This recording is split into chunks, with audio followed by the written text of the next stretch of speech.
Muy, pero muy buenos días y bienvenidos una vez más a su programa El Periodista del Pueblo. Esta vez me toca utilizar la mascarilla porque estamos aquí en una de las autoridades realizando algunas diligencias y por seguridad, ustedes saben que siempre hay que mantener la seguridad, no solamente personal, sino la seguridad de todos. En la mañana del día de hoy, como todos los días, nos acompañan nuestros queridos amigos Isaac McLean, Angie Ávila, la profesora Yadira Pinos y otros invitados que en este caso tomaremos nota de todo lo que está pasando en Panamá. Así que para continuar con todo esto, vamos a ver qué nos dicen las estadísticas y después de esto veremos qué es lo que nos dicen nuestros invitados. Isaac, buenos días, ¿cómo estás? ¿Qué tal, Dionisio? Buenos días. Así es, efectivamente, pues como todas las mañanas, dándole la cordial bienvenida a todos nuestros televidentes y radioescuchas que nos sintonizan por las pantallas Plus Televisión, canal 46 de Cable Onda, canal 35 de Más TV Digital y por la 88.9 FM. Efectivamente, pues como siempre, un programa bastante nutrido con los invitados que tenemos el día de hoy. Discutiremos y analizaremos algunos temas del acontecer nacional. Como siempre, también nos acompaña la mañana de hoy. ¿Cómo estás? Hola, buenos días, Panamá. Buenos días a los compañeros del Periodista del Pueblo y a los invitados especiales que tenemos el día de hoy. Muy contenta aquí en este martes, ya casi terminando el año. ¡Wow! ¿Cuándo llegamos a octubre? Pero bueno, con muchas ganas y muchas energías en el programa el día de hoy. Así es, Angie. Efectivamente, pues la mañana de hoy nos acompaña el señor Nelson Cedeño. Él es del sector productor de nuestro país, los cuales el día de ayer estuvieron en la asamblea, están impulsando un proyecto que beneficie a este sector de nuestra población. ¿Qué tal? Bienvenido, don Nelson. ¿Cómo se encuentra la mañana de hoy? Buenos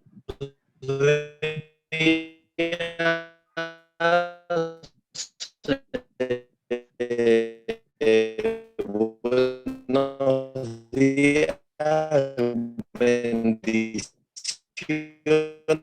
muchas gracias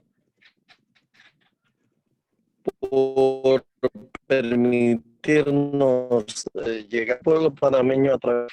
Bueno, sí, nosotros aglutina a más de 34 organizaciones desde Tierra Altas hasta Darién. Como punto principal de un pliego, el primer punto era la derogación de la AUSA. Y la derogación de la AUSA se solicitaba precisamente porque se convirtió.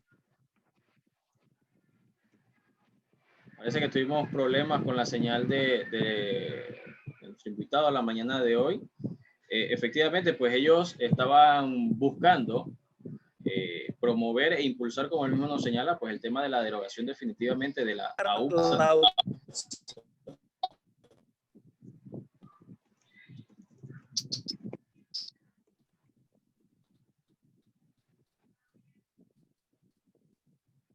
Hogar 19. El presidente de la República se compromete a derogar la UPSA en los primeros 120 días de su gestión de gobierno. Esos 120 días se cumplían el 30 de octubre del 2019. En esa ocasión, el día 28, lo que se entrega es un proyecto de la creación del CENTA, Servicio Nacional de Alimentos, que pasaba a ser como cuando hablábamos del FEFIS y todos los demás PAN, es decir, solamente el cambio de nombre.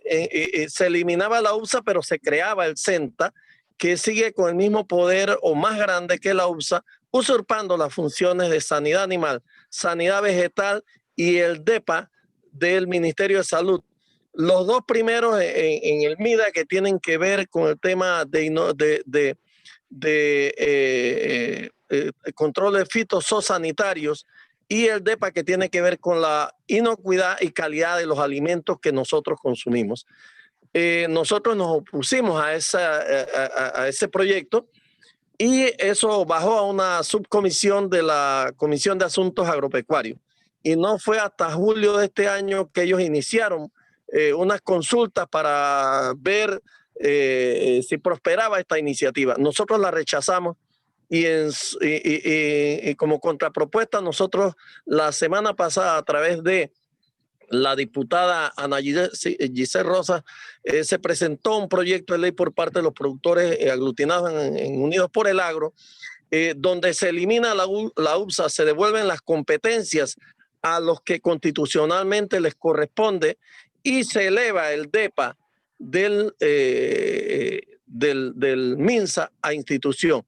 Que tenga cierta autonomía de carácter nacional.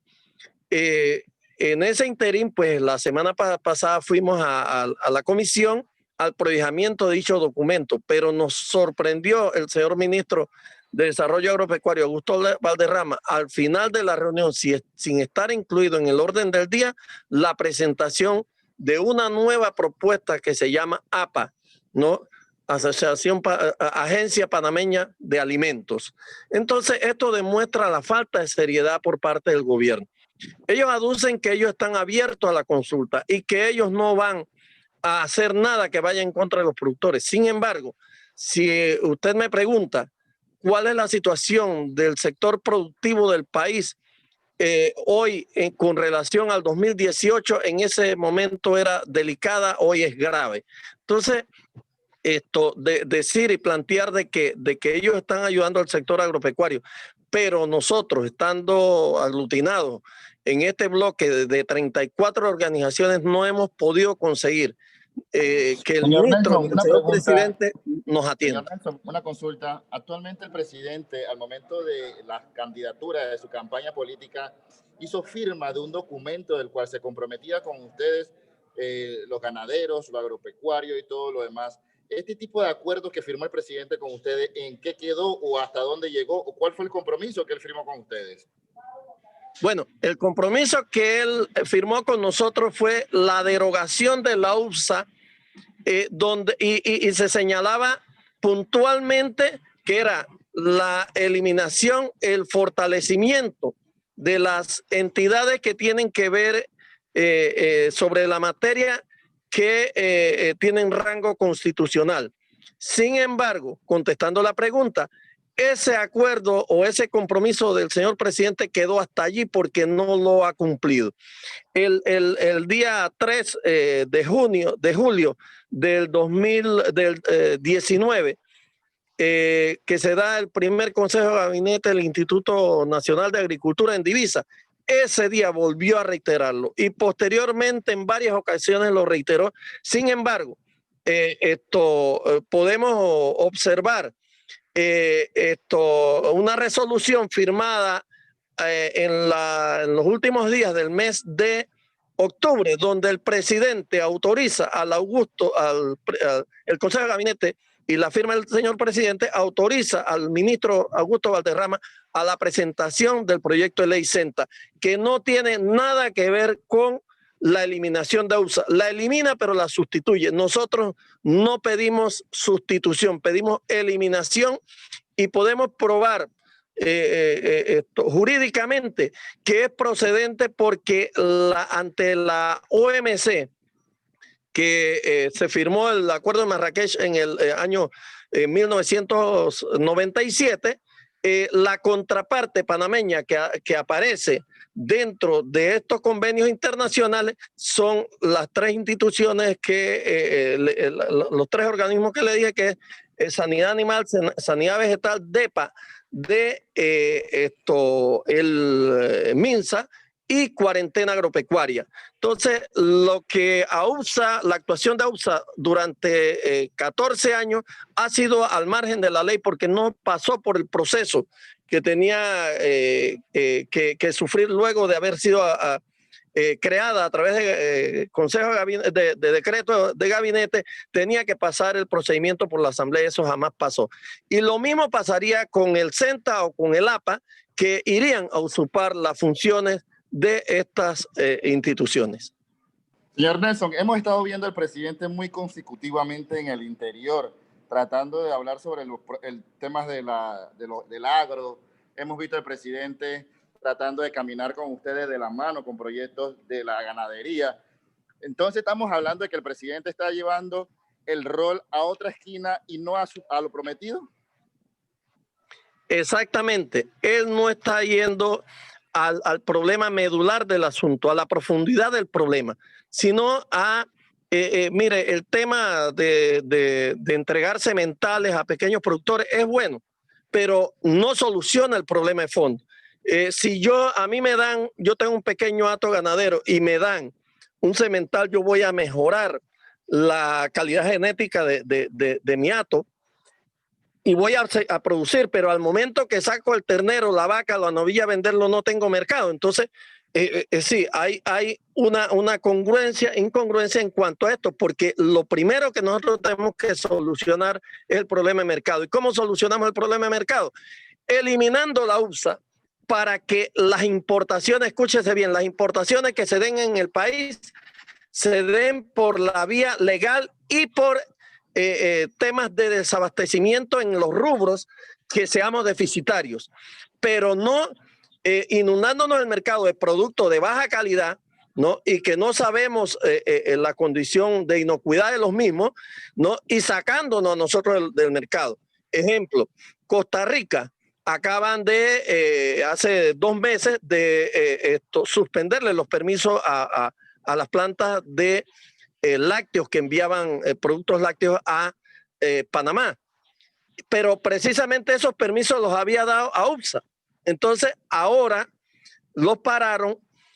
Pero ¿qué pasa? En vez de buscar los demandantes de la leche, los industriales, a los productores para comprarle más leche y mejorarle el precio, lo que están haciendo es una campaña de decir que no somos suficientes, somos deficitarios para tener que importar leche de otros países. Entonces, la situación de la eliminación de AUPSA y el problema de nosotros los productores es un problema de todos los panameños, porque está en juego la seguridad alimentaria, pero también la sanidad de los que vivimos en el país, que se pone en riesgo y en peligro. Entonces, en base a esto, pues nosotros en el día de ayer sostuvimos una reunión en Anagán, en La Boca, en Panamá, en el local de Anagán, donde nos reunimos con otros gremios para pedirle el apoyo para que el proyecto nuestro sea aprobado y para que los intentos del Ejecutivo de llevar al hemiciclo parlamentario dos iniciativas de ley que van en contravía de la Constitución y en contra de los intereses y las aspiraciones de nosotros los productores. En esa reunión de ayer, que terminó en una conferencia de prensa, estuvimos nosotros como Unidos por el Agro, estuvieron los educadores, estuvo el SUNTRA, estuvieron los médicos, estuvo la Asociación Nacional de Médicos Veterinarios y el Colegio Nacional de Ingenieros Agrónomos y un sindicato de trabajadores administrativos del MINSA. Entonces, dígame. Sí, mire, a mí me gustaría saber, y bueno, muchas gracias por estar aquí en el programa con nosotros. A mí me gustaría saber con respecto a esa ley, a los que están escuchando y nos están viendo, ¿cuál es el número de la ley y qué es lo que ustedes están pidiendo? ¿Ya alguna comisión lo prohijó? ¿Ha ido a segundo debate? ¿Cómo va ese proceso?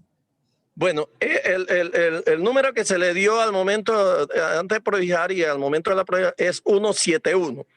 Ya en el día de ayer fue enviado al Pleno de la Asamblea. Tenemos que esperar que nos les den el número ya de retorno como proyecto para que el mismo llegue a la Comisión de Asuntos Agropecuarios. Pero muy buena y muy interesante la pregunta. Ese procedimiento, hasta la fecha, el prohijamiento, y que vaya al Pleno para darle la entrada y ponerle el número y que ya sea proyecto de ley y regrese a la Comisión de Asuntos Agropecuarios. Es importante destacar que nosotros le solicitamos a los comisionados que conforman la Comisión de Asuntos Agropecuarios que una vez ese proyecto regrese para primer debate se le dé el tratamiento lo más expedito posible, porque nosotros necesitamos que esta ley sea aprobada lo más pronto posible. Y quiero señalarle, sí, dígame. Sí, ¿quiénes son los diputados que conforman esa comisión? No tengo los nombres ahorita. La preside el honorable diputado Eric Brose, la honorable diputada Giselle Rosas, el diputado Mendoza de PC, los otros realmente el diputado Arce y otros. Sí, entonces lo importante de esto pues es que con esta vez la quinta ocasión que se llevan proyectos para la eliminación de AUSA a la Asamblea Legislativa, y los 4 anteriores han sido vetados por el presidente Varela.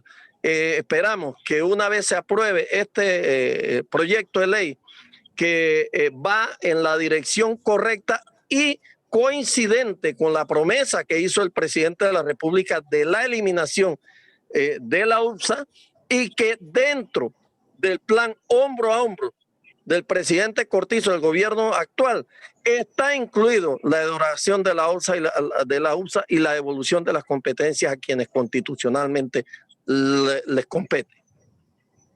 ¿Alguna otra pregunta?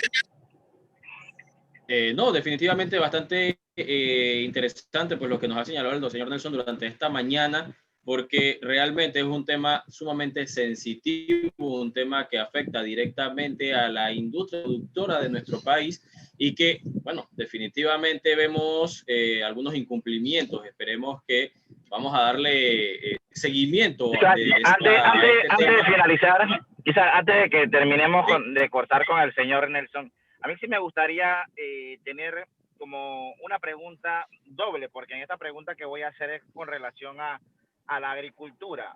En videos anteriores vimos que un productor agarraba y botaba todo el tomate que tenía en venta, porque supuestamente ya el tomate se le estaba deteriorando por el precio. No sé exactamente cuál era su motivo para poder hacer esto. Y luego vimos en Santiago de Veraguas que estaban haciendo huelgas porque se estaban recibiendo ñames de Costa Rica, si más no me equivoco. Este tipo de situaciones han sido el motor de poder llevar a este tipo de proyectos, o solamente se está haciendo para buscar alguna mejoría dentro de los productores, porque no entendemos cómo podemos votar este tipo de productos y luego pedir que se nos mejore la calidad de todo lo que estemos haciendo. Cuéntanos, señor Nelson. Sí, bueno, mira, para aclararte, el video que circuló en las redes y en los medios sobre una persona botando el tomate no fue por parte de los productores, fue en Merca Panamá. Son los comerciantes, los intermediarios, que les llegó el producto y no tenían cómo venderlo y lo botaron, cosa que nosotros también criticamos que no se debió haber hecho, sino haberlo distribuido, ¿no?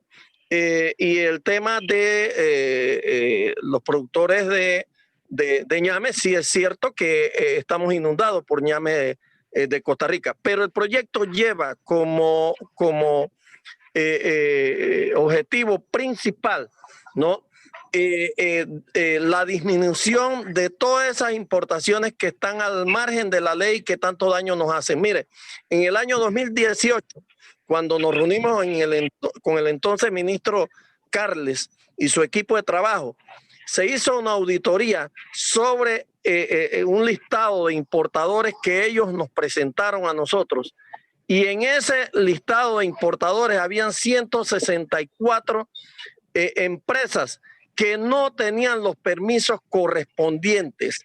Aquí se importaba carne, ejemplo, una de esas empresas tenía una oficina en calle 50 y traía un contenedor de carne, lo paraba en cualquier calle, lo abría y pasaban la carne a los carros de reparto sin tener una instalación donde recibirla como lo establece el Código Sanitario. Por otra parte, se importaba carne congelada que según el Código Sanitario y la ley panameña debe venderse en la misma condición como llega, congelada. Pero aquí en este país nadie ha comprado una libra de carne congelada. La traían congelada, la descongelaban, la inyectaban y nos las vendían como carne fresca. Eso es lo que nosotros buscamos corregir con la eliminación de AUSA, que todos sabemos no se va a dejar de importar.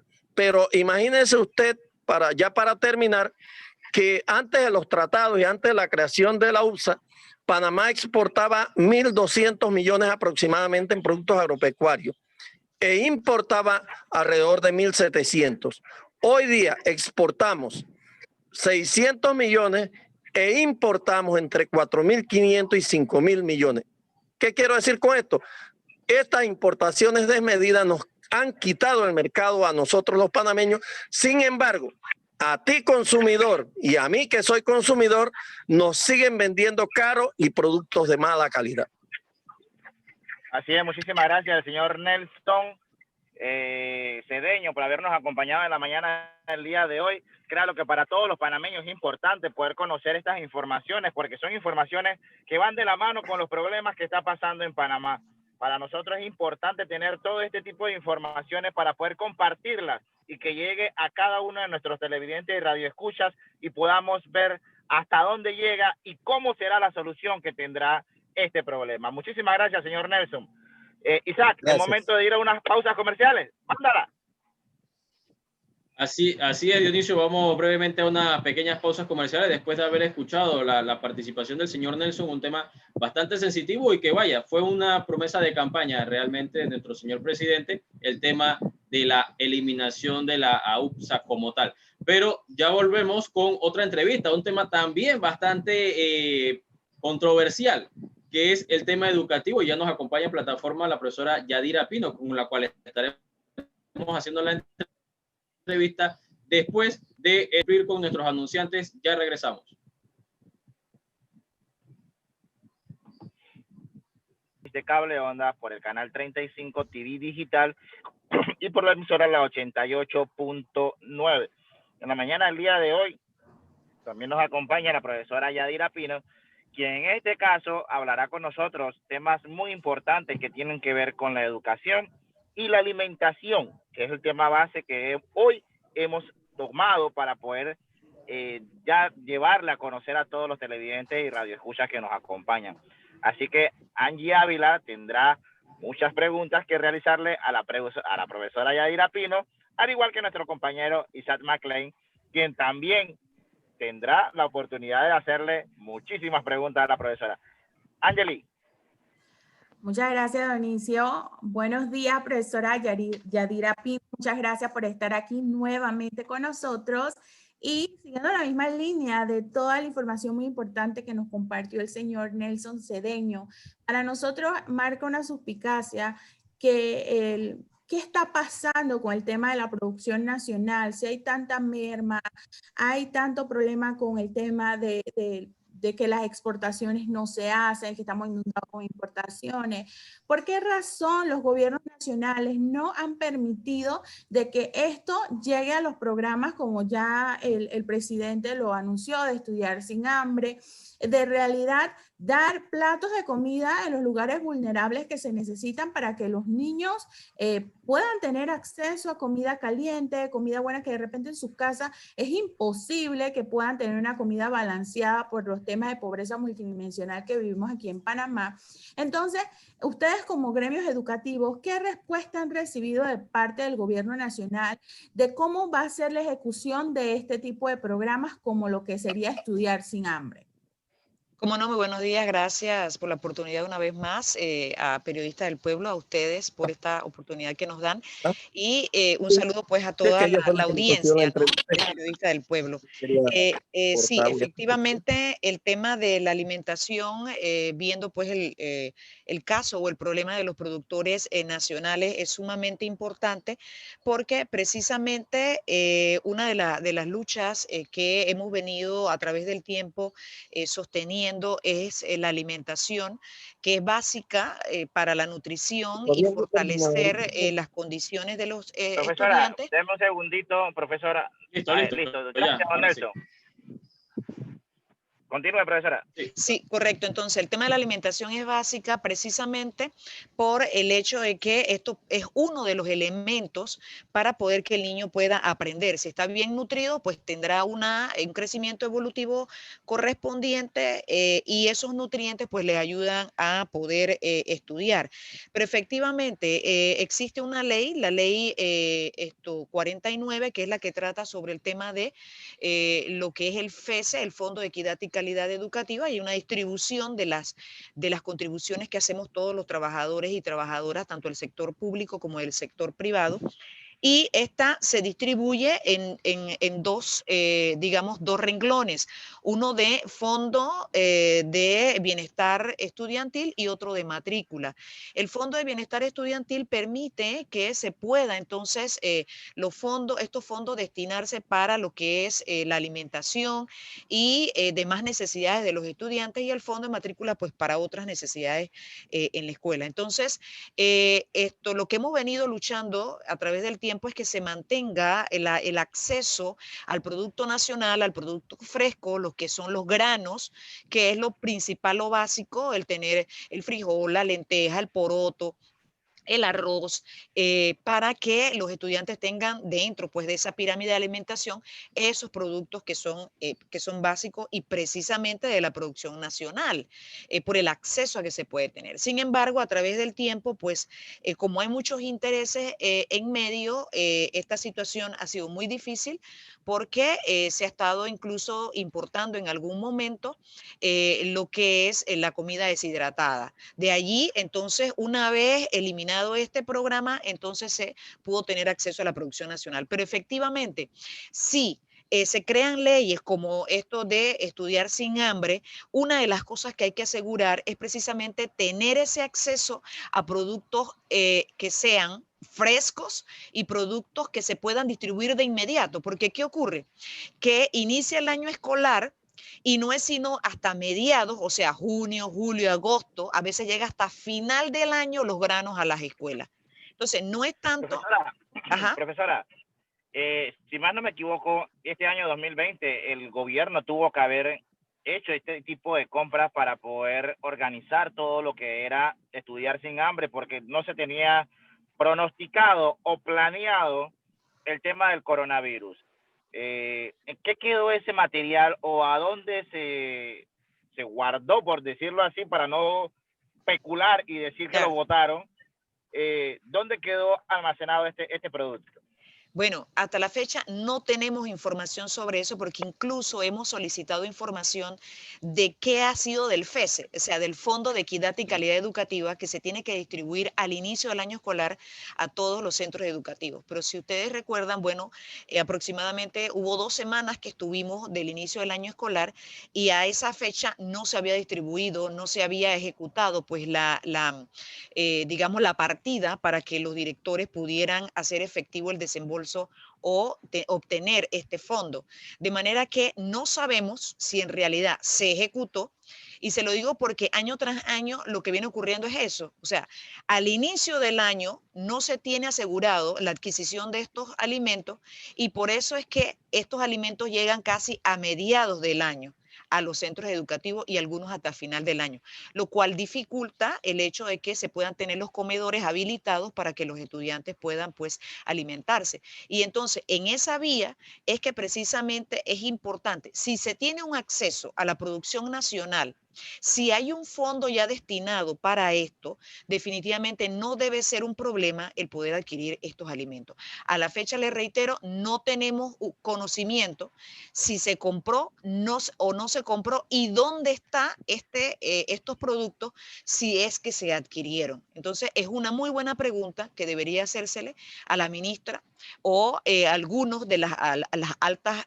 autoridades del Ministerio de Educación, porque son muchas preguntas y no hay respuesta a la fecha. Tanto el tema de la alimentación como el tema del Fondo de Equidad y Calidad Educativa. Isaac. Así es, profesora. Bueno, compañeros, yo sí voy a ahondar un poquito en algo que no tiene que ver efectivamente con el tema de la alimentación de nuestros estudiantes, y es el hecho de que hace unas semanas, profesora, escuchamos pues que parte de los representantes de los colegios particulares de nuestro país estaban pidiéndole al Ministerio de Educación un apoyo económico bastante jugoso, por lo prácticamente un precio a cada estudiante que mantienen ellos inscritos en sus planteles educativos, a sabiendas de que cuando se inició de la pandemia se pidió por parte de algunos padres de familia el apoyo, que se diera una disminución, un porcentaje de descuento en cuanto al proceso de matrícula, y en muchos planteles este porcentaje realmente no fue representativo ante la situación de los padres de familia. ¿Qué opinión ustedes tienen como gremio ante esta situación, pues, de los colegios particulares?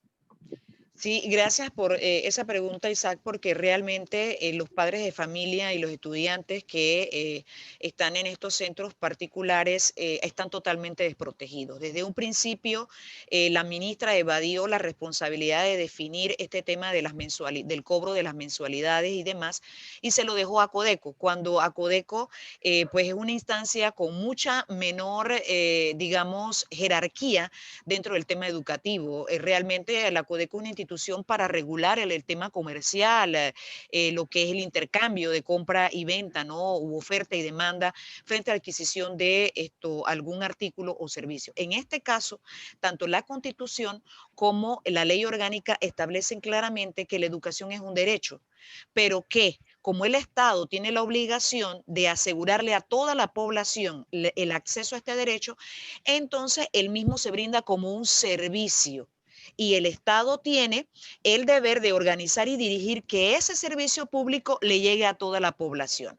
Y por eso, para que no haya limitantes, por eso es que da la oportunidad de que haya los centros educativos particulares, y lo que hace es una concesión a estas empresas, porque son empresas, hace una concesión a empresarios que tienen centros educativos particulares para que puedan, digamos, ofrecer este servicio a una parte de la población. Pero en realidad el Estado con quien tiene la responsabilidad es con la población. ¿Quién es la población?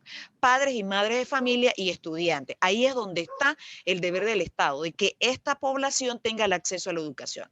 ¿Y qué ha ocurrido durante el tiempo? Hay un departamento, hay una Dirección Nacional de Educación Particular. Sin embargo, el Ministerio de Educación no ejerce una supervisión sobre este servicio que se brindan desde estas instancias particulares.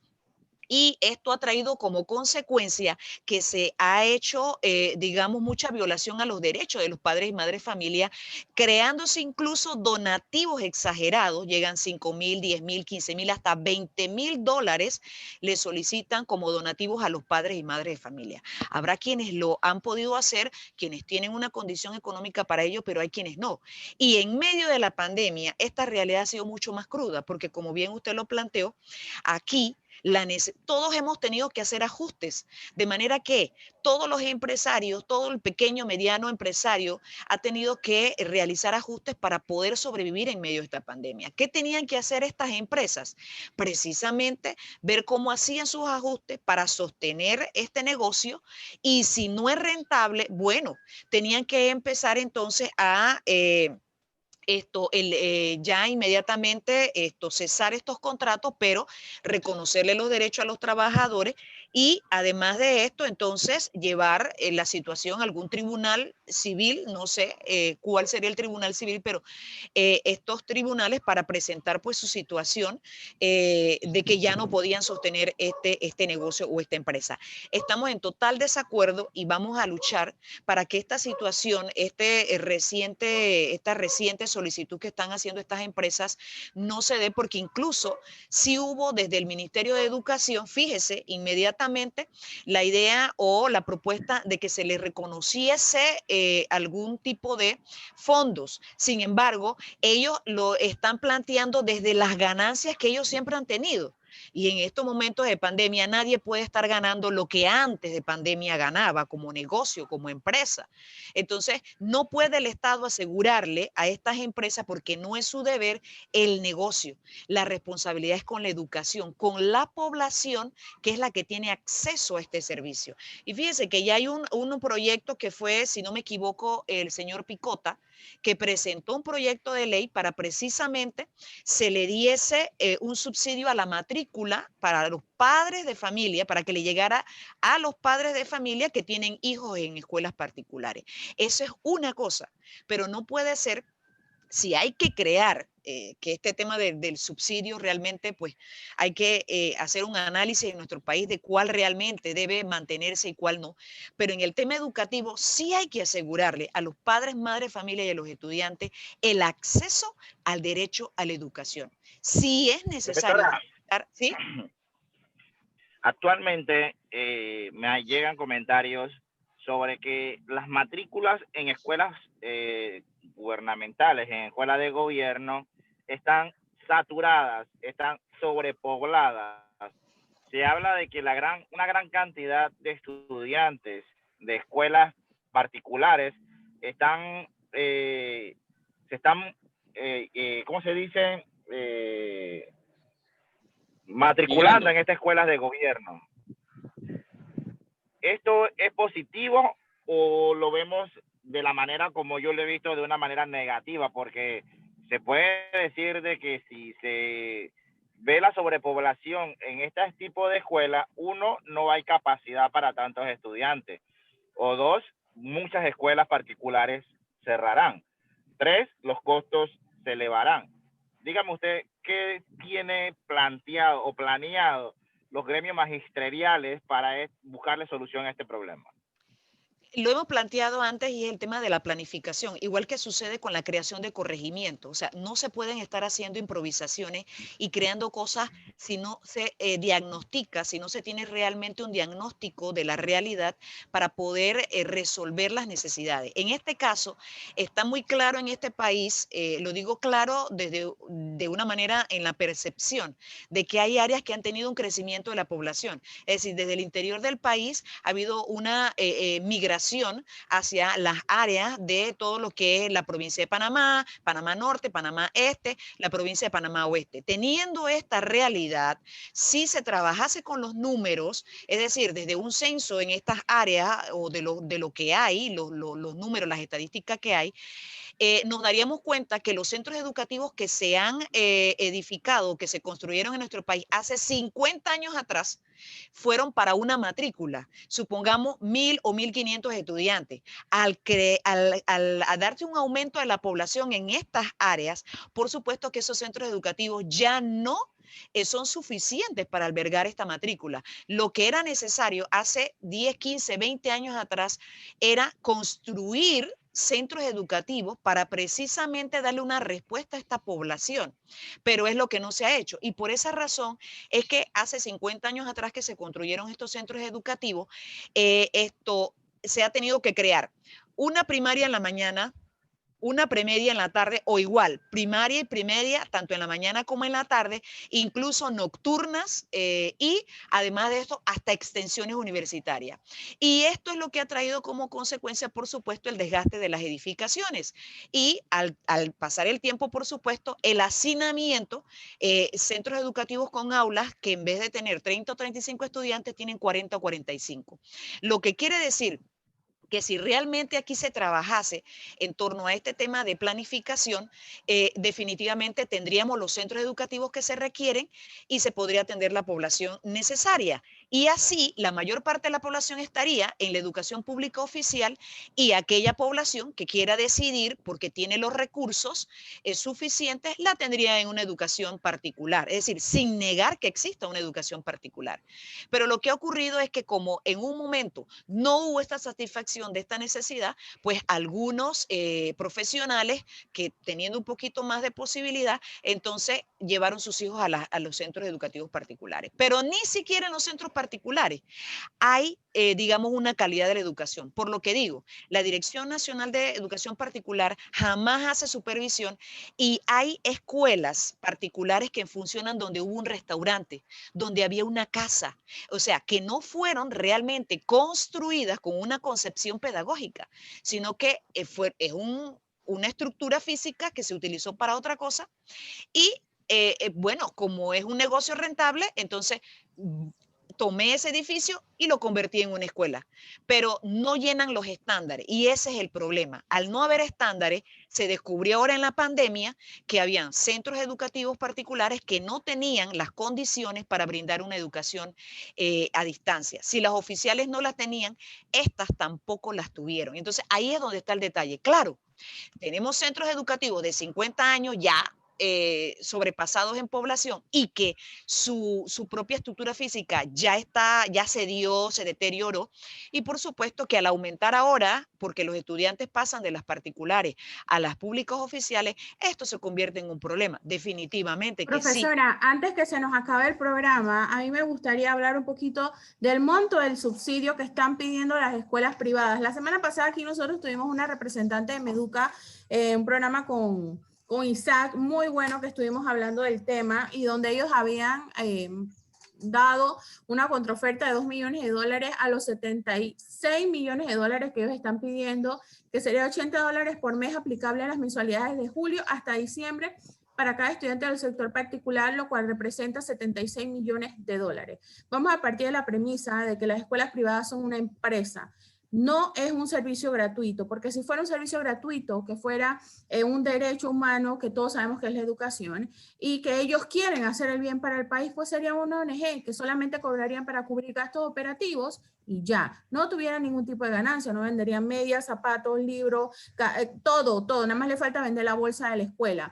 Y que sabemos que muchas de las escuelas que hay en Panamá, escuelas nocturnas, escuelas secundarias, son lugares donde nada más te venden el diploma y no aprendes absolutamente nada. Muchachos que llegan a trabajo, yo como profesional de recursos humanos, profesora, se lo puedo decir de primera mano, muchachos que salen graduados, me traen la hoja de vida con errores ortográficos, no saben hacer una entrevista, no saben venderse, y peor aún cuando se les da la oportunidad para contratarse, ni vienen a trabajar. Entonces tenemos una situación muy, muy delicada en el país con la calidad de profesionales que se van a formar, estudiantes que están saliendo de la escuela, y que buena parte, o sea, ojalá que el grueso de las escuelas privadas fueran instituciones de prestigio y de educación que pues tú puedes decir con los ojos cerrados, te vamos a ayudar porque van a salir buenos estudiantes.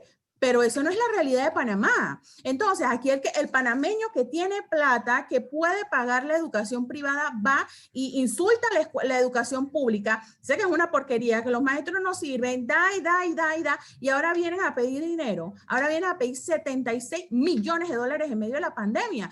Yo quisiera que usted me dijera que usted está de primera mano viendo los presupuestos educativos, que le diga al país ¿qué se puede hacer con 76 millones de dólares en el sector público? La educación primordial ahorita mismo es el sector público. Eso es lo que el Estado tiene que hacer. El mercado se regula solo. El mercado no necesita intervención del Estado. Entonces, ¿por qué no ayudamos a las pymes cuando ahorita mismo hay tanta gente, 25% de desempleo, y no las ayudaron? El gobierno no dio un solo real para rescatar a las empresas. No le dieron subsidio, no le dieron rescate. Están dando préstamos de $2,000, $3,000, que eso no ayuda a nadie. Entonces, ¿por qué todas las empresas que dan trabajo las dejamos morir, pero a las escuelitas de papi y mami que a todo el tiempo nos tuvieron mal, que sacaban a los pelados, que yo puse un tuit en estos días que a mí también me sacaron de una clase porque mi mamá se había atrasado en la cuenta? ¿Por qué ellos sí tenemos que rescatarlo? ¿Por qué sí tenemos que hacer eso cuando con todas las demás empresas privadas en Panamá no lo hicimos? Y aquí nosotros somos un país capitalista, un país de libre mercado, en donde la premisa es el mercado se mejora solo. ¿Qué fue la profesora? Sí, Angie, la profesora parece que tuvo problemas con la conexión, la profesora salió de la plataforma. Creo que esta pregunta que acabas de hacer es bastante interesante y vamos a tener que tener una segunda ocasión con la profesora de repente claro esta sí. semana, ya que durante el día de hoy se nos ha acabado el tiempo, no tenemos tiempo para más. Recordando, pues, agradecerle a todos nuestros televidentes y radioescuchas que nos han sintonizado la mañana de hoy en su programa El Periodista del Pueblo, un programa bastante nutrido, bastante interesante.